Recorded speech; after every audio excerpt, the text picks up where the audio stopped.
we go. Hello everyone, I am Glenn Sarti, and I've got 2 young daughters, and I tell them, sharing is caring. But as adults, is that really true? Is that, in the world of IT, is sharing really important? So when the term DevOps was first coined by Damon Edwards and John Willis back in 2010, they thought it was. Back then, DevOps had the 4 pillars of CAMS: culture, automation, measurement, and sharing. Like sharing had its own pillar. And yet, I went back through all of the DevOps Days conference talks, and out of more than 1,500, only a handful were about sharing. In fact, the most sharing talk I could find was by Patrick Dubois back in 2012. And the description of his talk was, many DevOps talks relate to the CAMS acronym. The S for sharing is usually taken for granted and does not get much explanation. But in this talk, it'll be right in the center. Without sharing, there is no DevOps, and successful adoption is impossible. So today, I'm going to try and even that score by appealing to your selfish side. And I'm going to answer the question, sharing, what's in it for me? And strangely enough, the most selfish way to share is not to share with anyone at all, but instead share with a rubber duck. Rubber ducking is a technique that, as you know, as you share a problem idea with a duck, it helps the solution become clearer.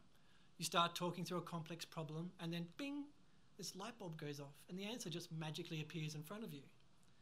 There are many thoughts about why this works, but here's 2. Firstly, your mouth is slower than your brain. When you're speaking to your duck, it forces your brain to slow down and process the information in depth. And the second one is, you need to take into account what the duck knows, which is nothing. It forces you to think from another point of view so you can see other solutions. And by taking the time to explain your problem to a duck, and provide the context that it needs, what you're actually doing is telling a story. And storytelling is a very powerful tool. So David J.P. Phillips talks about this in The Magical Science of Storytelling.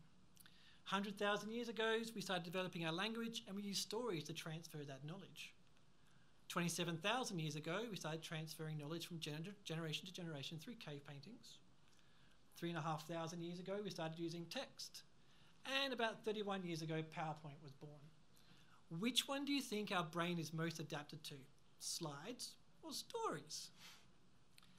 We are wired to listen and to tell stories. And there is one story that's the most important to all of us, which is our own story. And this is autobiographical storytelling. So this is Dr. Sherry Hamby. She's a research professor of psychology, and she's also the director of the LifePath Research Institute, which is devoted to learning about the ways that people develop personal strengths and cope with adversity. And one of the areas that she investigates is how you can use storytelling to deal with adversity. She says, I've been surprised at the power of emotional autobiographical storytelling. This means writing about events and people that have mattered to you in your own life, not just describing them. Research shows that even brief exercises can have substantial impacts on psychological and physical health even months after.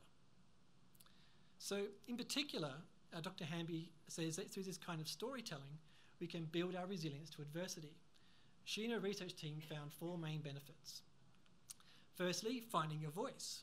So this means learning to express yourself and how to think about things that happen in your own life in a way that makes sense. It may appear that events happen to you at random, but when you start writing about them, they seem to just, when you start writing about them, they have a beginning, a middle, and an end. We can start to see how experiences, good and bad, have shaped us. And finding your voice is just like talking to that rubber duck. You're taking a step back and talking about the context of each little detail. Secondly, reaffirming your values.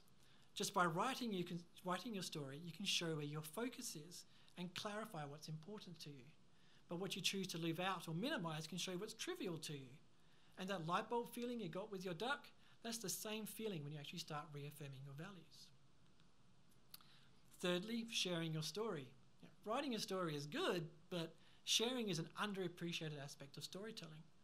When you share your story and pass on your wisdom and knowledge, you can find that your words can be a positive power on other people. And if you feel nervous about sharing your story, just share it with a duck first.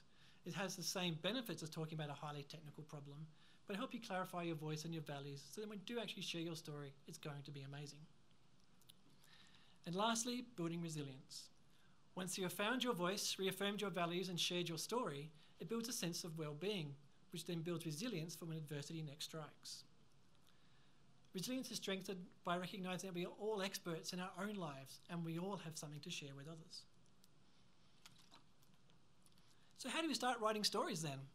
Well, it's quite possible you're already doing this. If you have a blog, I'm sure you're writing stories that you want to tell that matter to you about problems that you have overcome. Or perhaps at your job you've written a post-mortem for an outage. While they tend to be less emotional, they are still stories and they are definitely rooted in adversity. Or if you write technical documentation, in particular narrative-based documentation, or code comments, or your company wiki, or answering questions on forums like Stack Overflow. These are all forms of autobiographical storytelling, and through this you can find your voice and values and share your story. And this is also backed up by investigations in the IT industry. So the Accelerate State of DevOps report team, led by Dr. Nicole Forsgren, specifically looked at the culture of teams and cautions organizations to not ignore the importance of their people and their culture in technology transformations. So the research found that when leaders give when the leaders give teams the autonomy to do their work, it leads to feelings of trust and voice, which then positively influences organizational culture. This is the same voice that you find in autobiographical storytelling. A good leader will encourage its team to share its stories, so it can build, again, it builds resilience for when conflicts arise.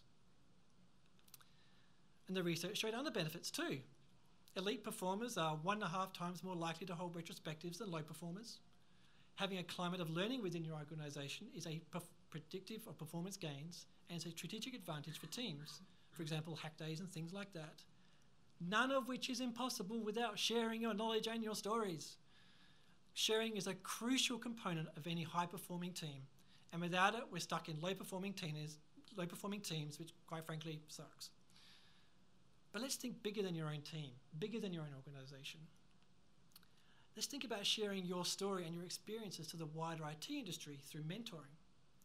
So Chris Howard gave an inspiring keynote for DDD Perth in 2017 called the Campsite Rule. And this rule originated from Robert Baden-Powell to leave the world in a better way than you found it. And in this, Chris describes her experience of being a mentor.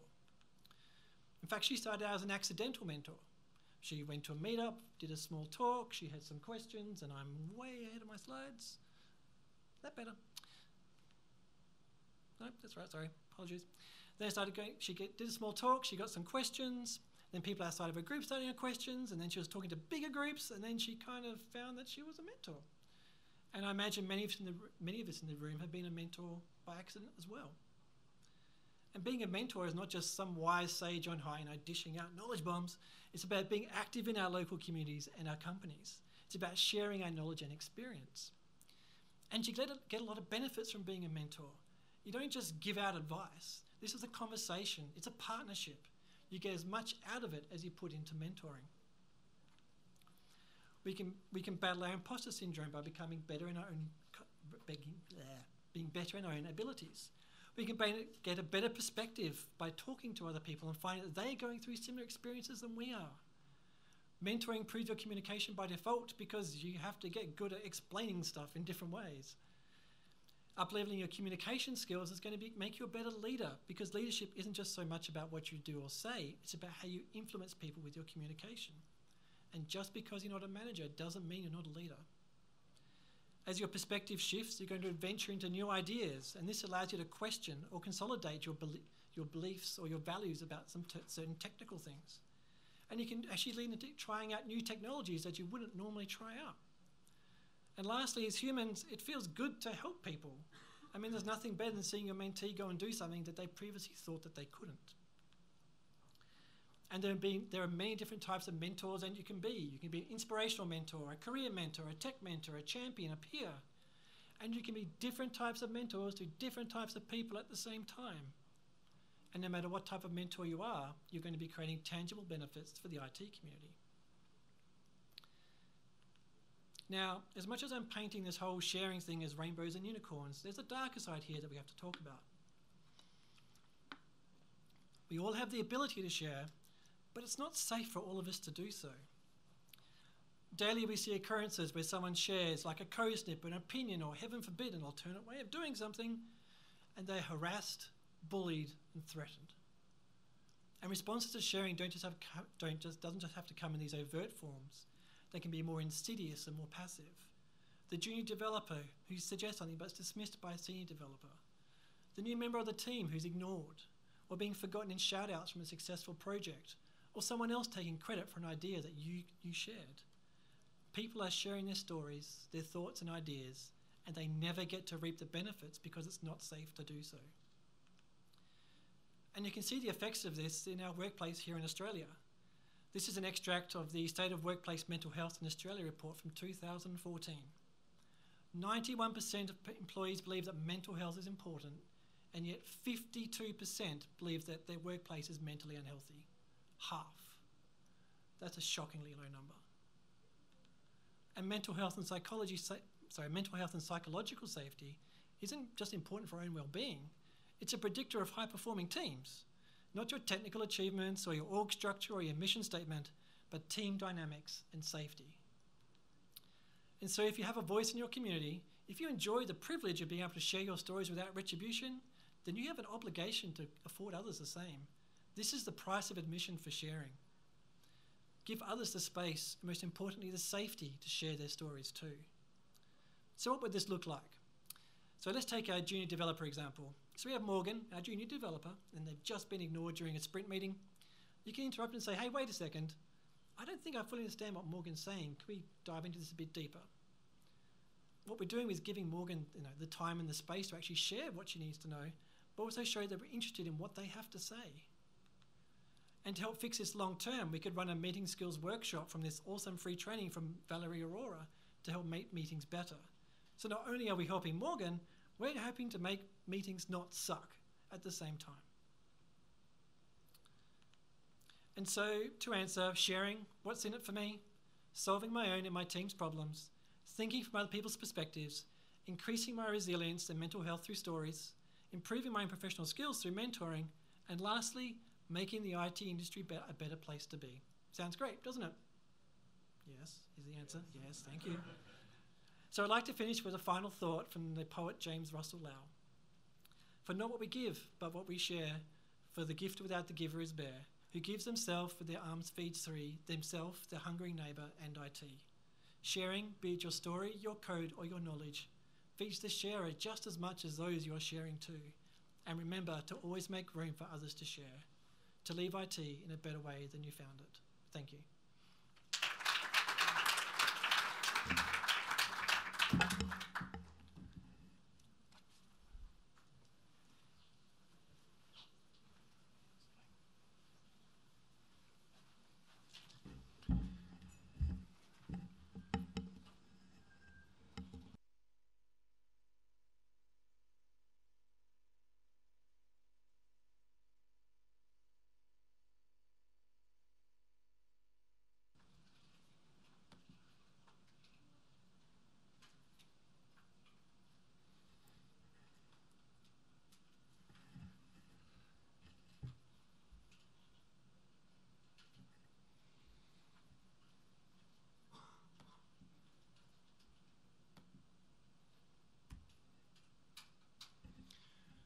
Hey everybody, my name's Stephen Carter. I'm the CTO with a company called Greenleaf Enterprises up in Brisbane, and we're management consultants in the global food supply network.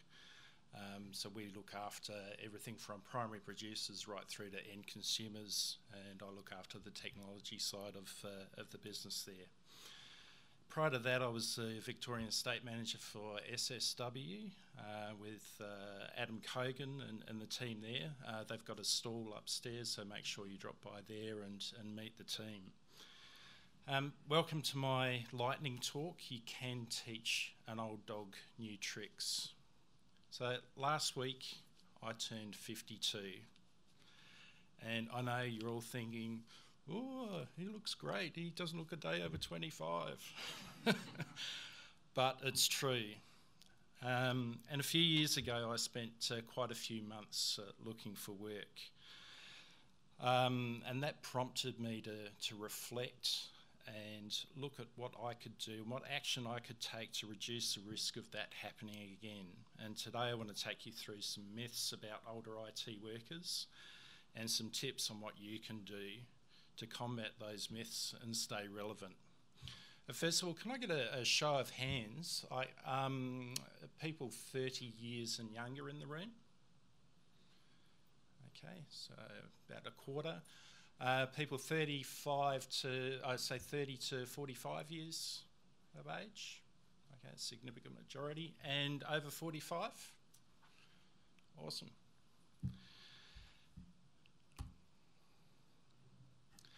This is a snapshot of my tech experience and career. So I started out in the 80s with my parents' Canon AS100 computer, running CPM86 and developing software in Canon Basic. And then I bought an Atari 600 XL and moved on to machine code development. And then professionally, I took up UCSD Pascal, developing insurance applications on digital microvaxes. And then in the 90s, moved on to IBM compatibles and the early Microsoft stack of DOS and Windows 3.11, for those of you who might remember that. Access, Visual Basic, Front Page, and Classic ASP. Then in the noughties, made a move onto the .NET platform, developing ASP.NET and WinForm and WebForm applications. Then in the 2010s, I moved into more managerial roles of project management and senior leadership roles, and then consulting. And it wasn't until more recently that I moved into Angular and Ionic and looking at Azure and artificial intelligence, and more interesting stuff around HoloLens and augmented reality. So as you can see, it wasn't until recently that I branched into those exciting realms, and that I also moved away from the pure development roles into more managerial roles. When I was doing that, I really missed the coding, and I'm happy now that for the last couple of years I've been able to get back that mix of hands-on tech and management. Unfortunately, ageism is a thing in our industry, and a lot of the reasons are myths behind that. So myth number one, they're more expensive. In fact, we're 5 times less likely to change jobs than people half our age. We don't jump ship soon after being hired, and that saves the employer money. And also the value of wisdom, knowing from experience that navigating certain paths will have undesired results. The cost benefits in that are huge to employers. Myth number 2, they're unable to adapt to new technology. Digital migrants, us older folks, are more adaptable to technology than our digital native counterparts.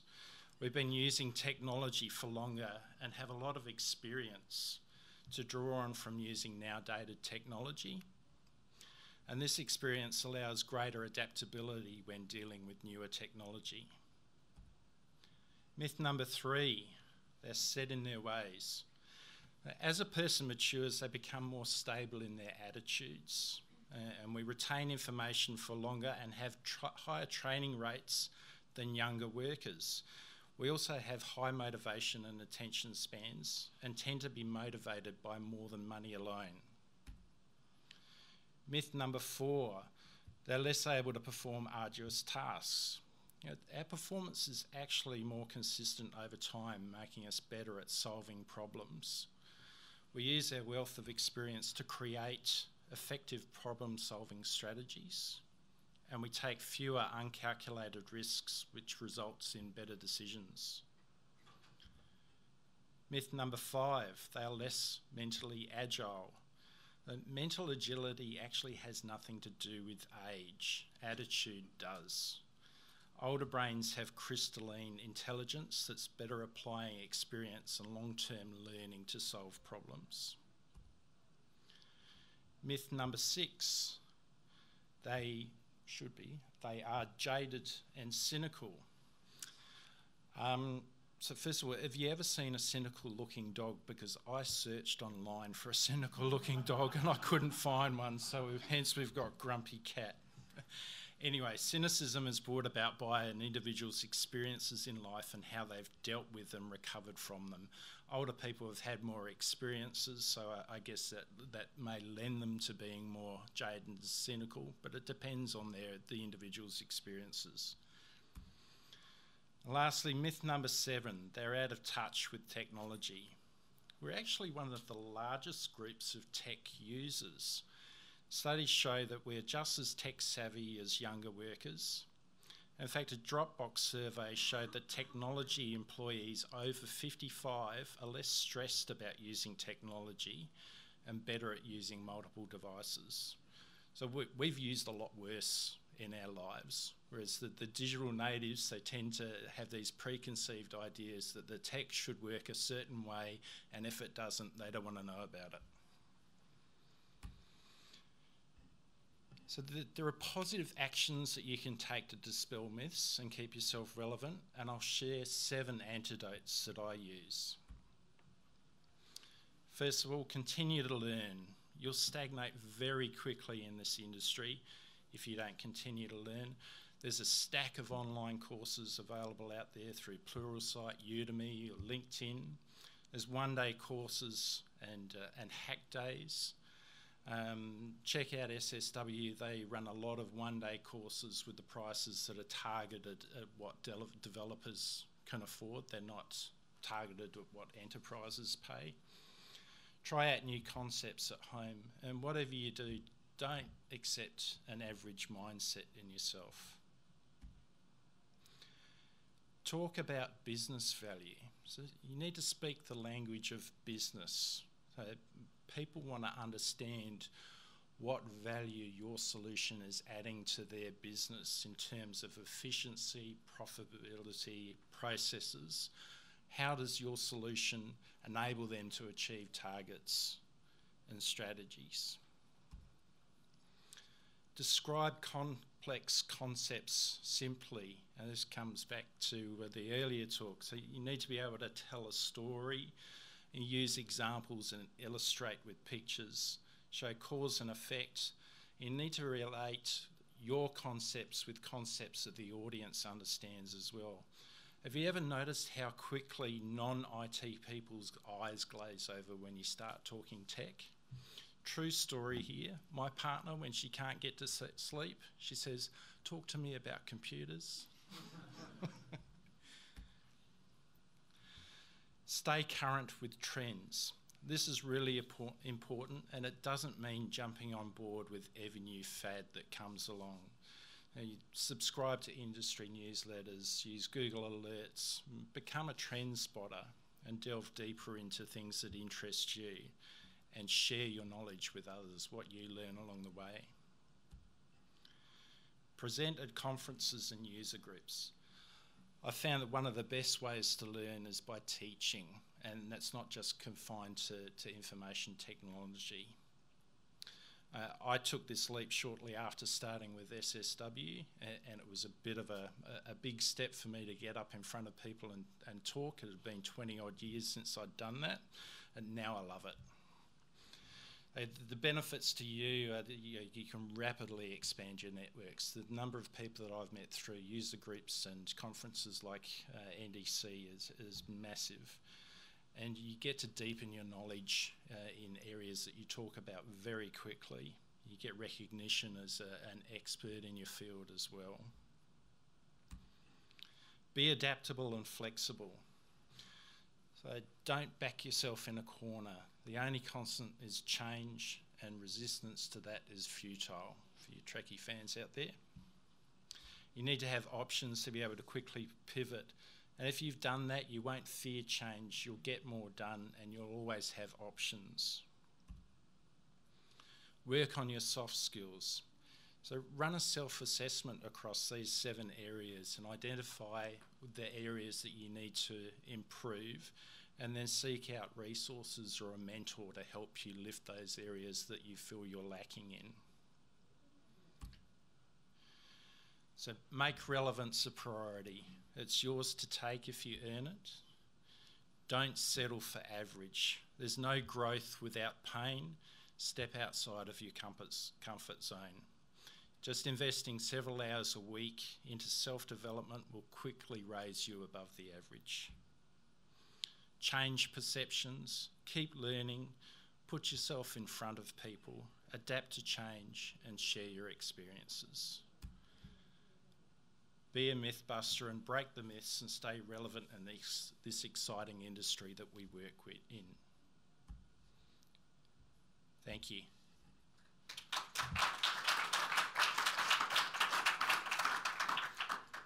And for the fans, that's the dog riding the skateboard is my original picture, and for the Troy Hunt fans, is the Troy Hunt version on the jet ski there.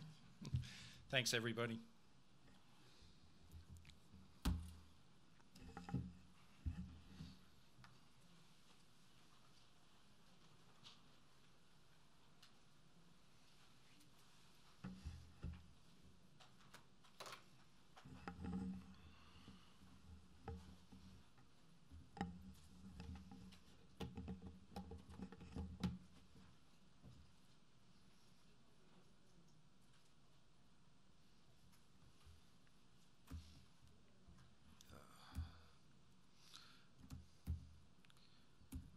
Practice this beforehand.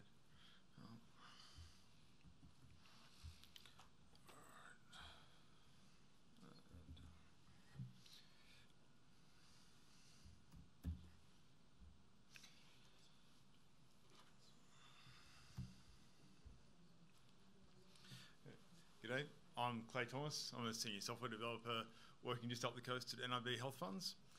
I want to have a bit of a chat about estimates. So everyone in the room here has done estimates at some point, probably software, but maybe you're just working out how long it's going to take you to get to work, how long it's going to be till dinner, whatever it is. But what I'd like you to do is just now, in your mind, start thinking about what an estimate is. Since we've all done them, we should all be able to define to ourselves what an estimate is to us. So just in your head, focus on that idea, that everything an estimate is, define it down, and then just start to bring it in. Bring it in until you've got one word. Can you find one word in your head that defines what estimates are to you? And if you've come up with that word, did you come up with something like complexity or time or money? These things that are really measurable, sort of almost materialistic ideas about what estimation is. Or maybe you're a bit sick of them, you're starting to get over it, and you say, no, look, estimates are worthless, they're just inaccurate, they're a guess, they're fiction, they're just something I'm making up because somebody else has said, I need to know how long it's going to take. Maybe you're somewhere in the middle. You're just thinking, well, estimates are something I need to do. We do them every day, but they're annoying, they're unpleasant, they're hard, they're just something I don't want. Did any of you come up with the idea that maybe they're a commitment? Did any of you say that this is something that I'm committing to? When I give an estimate, I say this is going to take 3 weeks, that if it's not done in 3 weeks, that I've actually failed? And if you're a developer, that's probably not what you thought. But if you're a developer and you thought that estimates are a guess, they're fiction, but your boss is there saying estimates are a commitment. I'm going to take that to the clients, to the customers, just to the person that we're selling the product to and say it's going to be ready for this much. Then there's a conflict there. You're starting to get to a point where estimates are damaging. You're breaking apart that relationship, breaking down trust, and eventually things are going to fall apart and you're going to say, screw it. Bugger estimates. Let's get rid of them. And you're going to go and you say, oh, what can I do instead of estimates? And you're going to land on YouTube videos and you're going to find a guy called Woody Zool and he's going to talk to you about #NoEstimates. Now, #NoEstimates, he's going to sell you this idea. It is pure, unadulterated, beautiful agile. It's ambrosia. It's saying just simply do the most important thing. Once the most important thing is done, then do the next most important thing. Roll through. And it sounds beautiful. It sounds wonderful. And it's something that if I could make it happen, I'd love it. But I've never worked anywhere where there wasn't a trade-off, where it wasn't someone saying, we're going to do this thing's most important, but we're not willing to spend 6 months on it, so we'll do this other thing instead, because if we get that to market, we've got enough money to maybe do the next thing. We're always making that trade-off. What's the cost value? And if you're not estimating, someone else up the train is going to.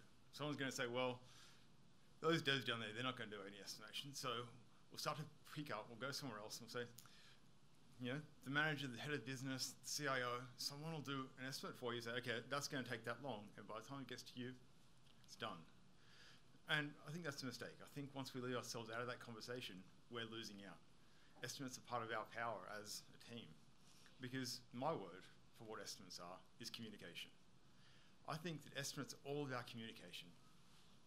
And the way I like to sort of go about doing better estimation is with the trivariate estimation method. Now, I lifted this straight out of Uncle Bob's The Clean Coder book. It's a great book, really will help to improve your coding standards in general, but the estimation part really has helped me to overcome problems in the past. And up front, it's 3 estimates. It is going to take you longer than your normal estimation process. So you're going to start with a normal estimate. This is your normal case, the same thing you do all the time. All those things you normally go about, have you done it before? Is it similar to something else? How complex is it? Who's going to be away? Who's going to do it? All this sort of thing that you normally think about. Do that, come down with an estimate, write that down next to normal case. Then, put your happy days hat on. Everything's good, everything's going great. You've got that idea that you've got the design, it's come down from the designers, it's all signed off ahead of time, nothing's going to change. It's all fitting right within your pattern library, so if you've got some nice React classes there, you're just going to throw them on a page, everything will come together quickly. If you're implementing an API, it maps straight to your data sources. The front-end team's not going to come through at last minute and change it on you. All those things that can help your project go right. All those things that mean that, when you pick up a task and it's like, okay, there's a week's worth of work in that, and you start doing it, and then all of a sudden, a few hours later, it's done, and you feel fantastic. Think about all the things that lead to that, and write that number down next to your best case. It's probably not going to be that big. Then, put your sad sack on. Go ahead and find your worst case. Think about all the things that go wrong that ruin your day. So, sometimes you get interrupted every 5 minutes. Maybe there's an incident, you get dragged off and you keep having to context switch. Maybe it's just that design wasn't signed off, but your boss is going right on you saying, we need to get this done, so just start it and we'll fix up the UI later. But of course, when you go to fix it up, then it doesn't match your API anymore. Now your API doesn't match to your data source. And on top of all this, CI is broken, you've got to fix that. So everything's going wrong and you write down your worst case estimate. And this number needs to be bigger than you think it should be. It's going to be right out the other side because it's everything that could go wrong. Everything that takes that little half-day task and blows it out to a 2-week thing. We've all had those cases and they're a pain. Then, once we've got all this, I want to sit back and I want to start doing some math on it. Now, I'm not a statistician. I don't know where they got these numbers from. All I know is that they actually end up working. So, you're going to work out your estimate. It's going to be your best case, plus your worst case, plus 4 of your normal cases. Throw it all over 6. So this is what you're going to give as your estimate. It's your middle value that you think is about right. And it'll just be landing somewhere around your normal case if you're doing things like I usually do. But then you're going to get this number, the distribution. This is so much more important than the estimate. This is good, but this is where the value really lies in this technique. It's just a simple calculation again, your best case plus your worst case all over 6. But what the distribution starts to give you is it gives you an idea about how confident you are in your estimate. And, according to Uncle Bob, again, I don't have enough data to prove it out, that number, plus or minus your estimate, will come down to about 95% accuracy. So if you're giving it to your boss because they have to quote on a project, they can just go estimate plus distribution all the way, and that's what they charge. The sales guy can go estimate minus distribution, say, yeah, we'll definitely have it done in 3 weeks, it's fine. But to you, to your team, what this is going to give you is this idea of confidence. So if you're doing Scrum, you've got a backlog. It sits there and it goes down, and you look at it and you see the things that are going to go into your next sprint, and you've done a pretty good job estimating it, and normally you're going to say, okay, they're pretty small numbers, and at the bottom, they're pretty big numbers, but how do you know that the numbers at the bottom are not just big, they're not just big tasks? Once you have the confidence in, what you see is that ratio goes out as you get towards the bottom. Rather than just increasing the size, you increase or you decrease your confidence. You say, we are no longer very confident that things at the bottom are going to be done in the time range that we're saying. So that's pretty useful, gives you stuff. But when we're talking about communication, we don't just want to communicate out. We want to communicate back into our team. So this is where we can understand, share, and document the why. So when you went through those things earlier, doing your normal case, your best case, your worst case, if you start writing those down, start going through and saying, how long do we think this is going to take and why? Within your team, you can start discussing because maybe that junior developer sitting over there, maybe they've just seen some new library that is whiz bang and it'll actually solve this problem straight out the back for you. Maybe that grizzled old guy in the corner is like, oh yeah, look, I've seen this before, I've done this before, and it's not going to take 3 days. There's no way that's going to happen in 3 days. I've seen this, we're going to blow that out, so we need to start pushing it out. But when you start to write it down and identify that your problem is that the designs aren't done up front and you keep having to redo everything, you can start to actually understand with your team. And as you look down that backlog, you see that confidence flare out, you can start to understand when that's changed. So when you go back down your backlog, pick up a task, okay, we want to bring this into a new sprint, what's actually changed here? Do we need to re-estimate it, or are the estimates still accurate? If our confidence is too low, then we need to know that we need to go into a spike. This is where you have to start investigating what's going on. For me, this came about really helped me because we had a product manager who did all our designs. It was only a small company, but he insisted on doing all the design work. And it'd come back and we'd had that problem. We'd start before he was done because he was busy. He was the product manager for the whole organization, and our CIO wanted him to write all the briefs that went to the customers. He did all the installs on site. So when your only designer is off site for 3 weeks at a time and you need to do work, you just start it. But that started to fail, we started to blow out. And our CEO would be down on us all the time. Why aren't you guys hitting the marks? Well, simple, we didn't have the information we needed up front. When we wrote all this down and showed him, he went, oh, so you're telling me if you get Camo and you don't make him do the designs, so you guys do the designs and he just signs them off when he's done, you can start bringing in that confidence. You can start, that's going to save me tens of thousands of dollars. I said, yeah. He said, well, then bloody do it. But until you communicate that back out to him, he had no idea. All he saw was that this stupid development team kept missing their marks. And so I hear what you're saying. Yeah, I'm asking you to do lots of extra time estimating. 3 times as long estimating, probably more, because I want you to document it all down as well. I want you to do all this before you start writing code. That sounds exactly like waterfall, and we all know waterfall projects don't succeed. But this is still at a small scale. We're still doing this on a per task basis. And we're going over it. So what I'm actually proposing is that you use this tool to facilitate better interactions with the individuals in your team, and as well as better communication and collaboration with your customers.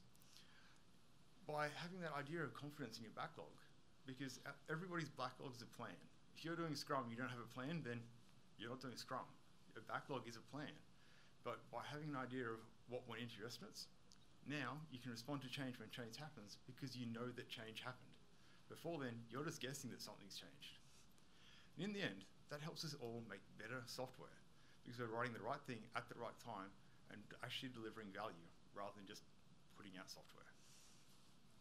So try-bit estimation will give you better accuracy, better understanding, and better communication. And really, we don't care about better accuracy. That isn't very important. Once you have better understanding of what's going on, what the work is, and better communication within your team and outside it, everyone will start getting along a lot better. Thanks.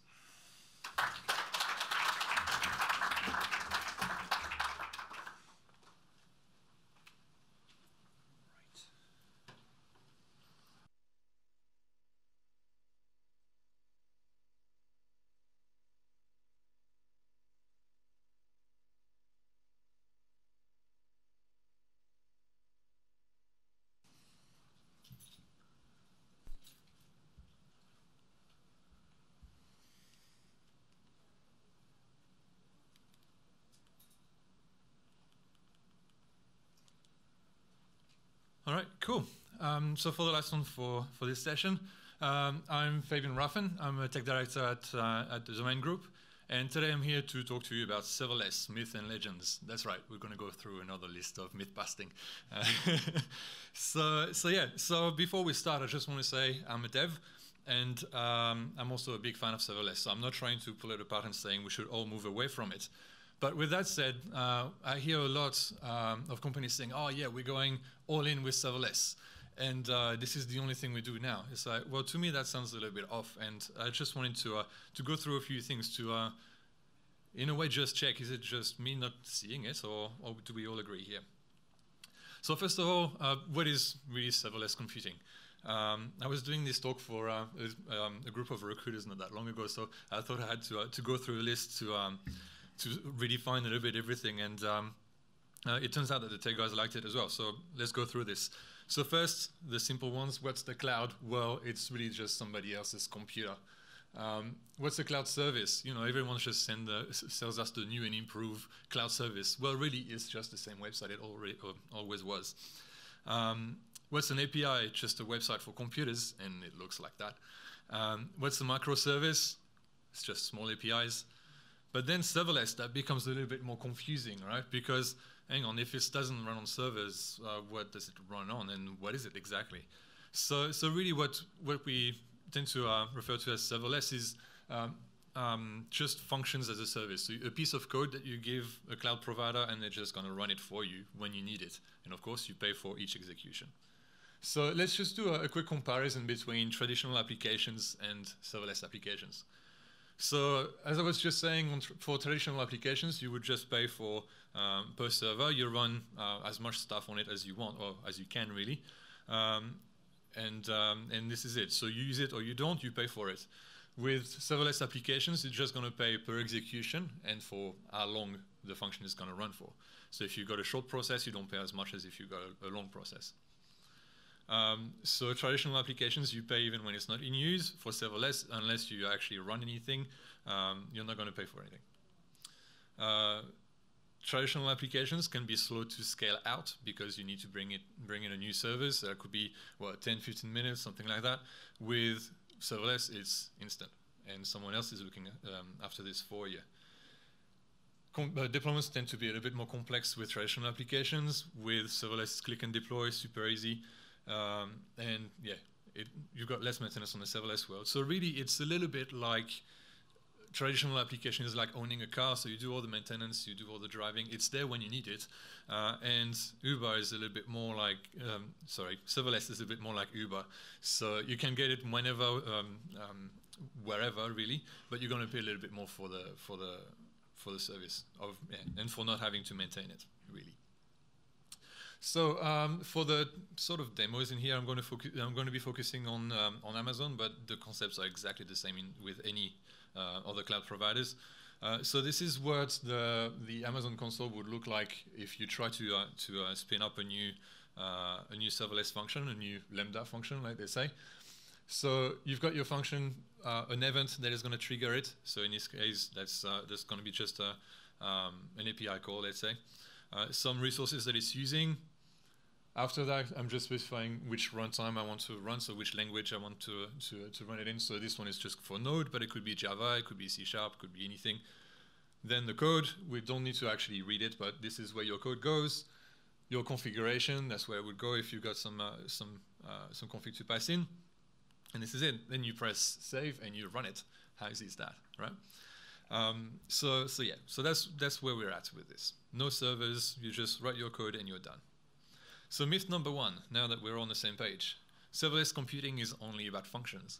But really, it actually isn't. There's a lot of other serverless services. So if you look at, on the AWS side, for example, you would have on the storage front, you got AWS S3 or Azure Blob Storage, which are just a bunch of floppy disks in a data center somewhere. Databases like Dynamo or Cosmos DB, that's the same thing. You don't actually provision the service for it. It's just going to scale with your needs, really. And then for queues, and you've got AWS SQS or Azure Queues. That's the same thing. That's queues that are just going to scale forever. You don't need to worry about the infrastructure at all. So all of this is really serverless. Myth number two, serverless scales infinitely with your needs, like I was just saying. So imagine we've got this function over here, this serverless function. We've got a few people using our website or our API, and then we've got a database down the bottom. Right, so traditional relational database.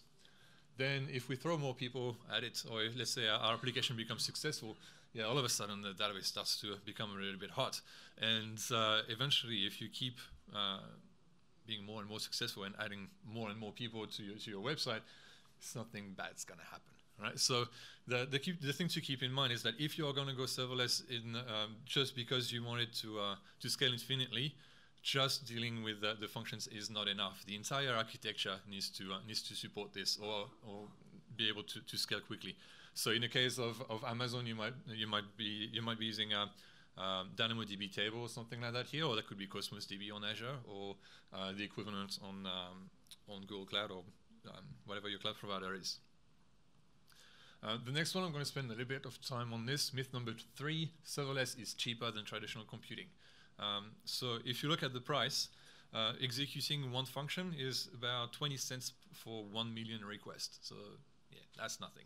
And then you just pay a fraction of a cent on top of each execution, depending on how long the function runs for, right? So the longer you run, the more you pay. So that sounds pretty cheap, right? Let's see.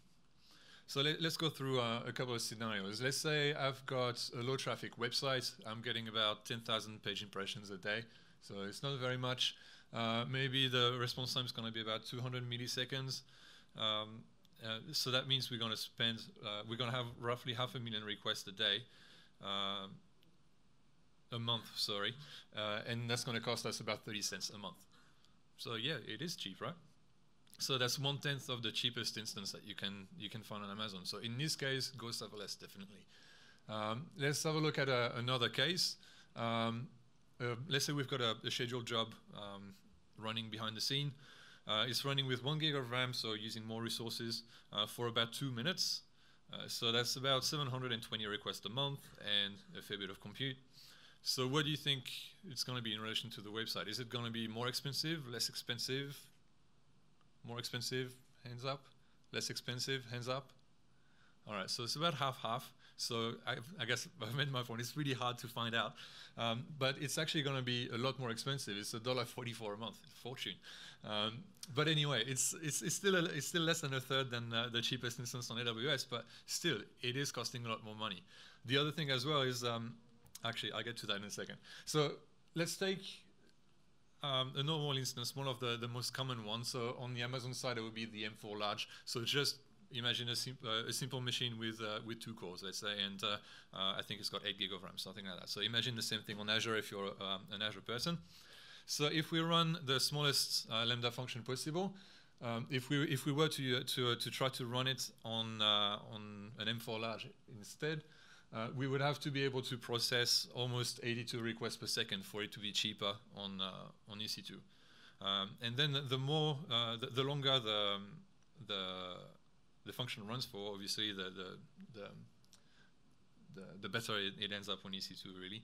So if we take 200 milliseconds to return our results and use a bit more memory, then all of a sudden we only need to do 18 cores per second to be worth it, and off it goes. And at the end, if our cores only take 1 second and 1 gig of RAM, we only need to be able to process 2 per second on EC2 for it to be worth it. So have a think about it when you build your application, what kind of load you're expecting, what kind of performance profile you're expecting, and yeah, do the math, because chances are that EC2 might actually be cheaper than going serverless.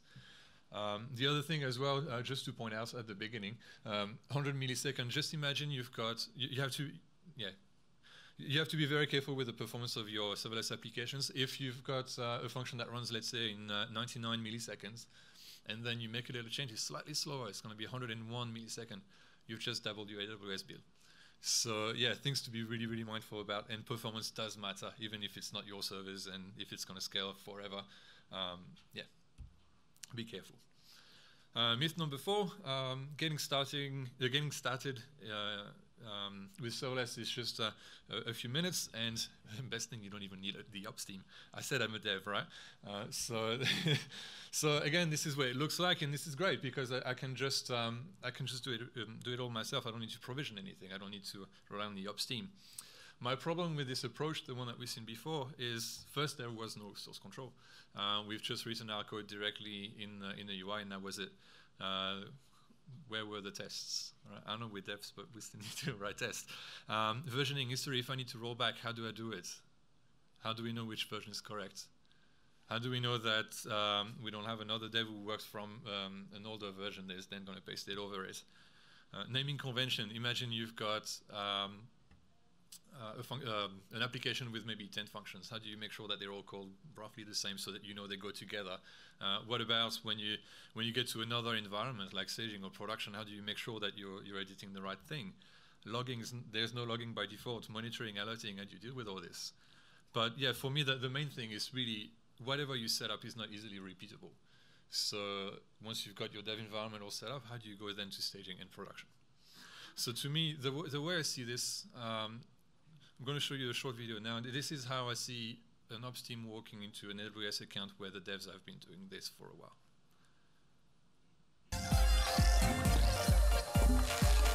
Okay.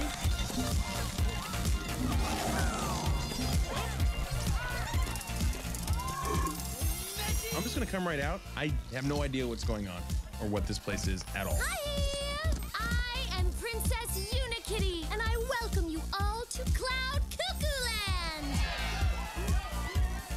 So there's no signs or anything. How does anyone know what not to do? Here in Cloud Cuckoo Land, there are no rules. There's no government, no babysitters, no bedtimes, no frowny faces, no bushy mustaches, and no negativity of any kind.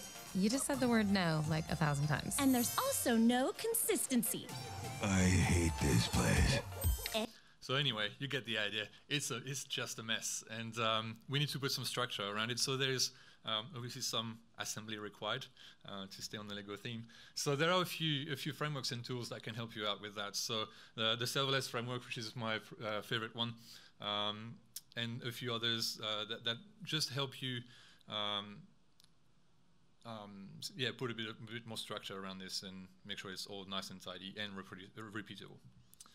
And the last myth I want to talk about today is everything can be done with serverless. You hear, like, just to go back to my first point, like when you hear companies saying, yeah, we're going serverless first, and serverless is the only thing we do these days. Well, think about it this way. Like, if you look at, again, with AWS, we're limited to, functions can't run for more than 5 minutes. So what do you do if you've got a workload that needs to run for longer? Well, either you split it, or, well, you have to go and get a server, right? You can't customize your environment. So if your application has specific needs, you can't just change the server, the server behind serverless, right? In no way it's a good thing. I think it is a good thing to just have standard environments, but still, if your application requires it, you can't just run it there. So really, you just have to think about how you're gonna architect your application. Serverless is great, I'm a big fan of it, but it's not for everything, in my opinion. So have a good think about it. Normally, I would say, hey, you should go and check out my other talk, but it turns out it was this morning, so it's a bit irrelevant. So yeah, I guess you can watch the recording when it comes out. So if you want to hear more, have a look at the serverless framework. There is a lot of information there to help you do serverless right in a way. And the next link I've got here is serverlessstack.com, which is a tutorial to help you get started with the serverless framework and serverless in general, and all the good practices to be successful. And with 1 minute to spare, I think I'm done. Thank you.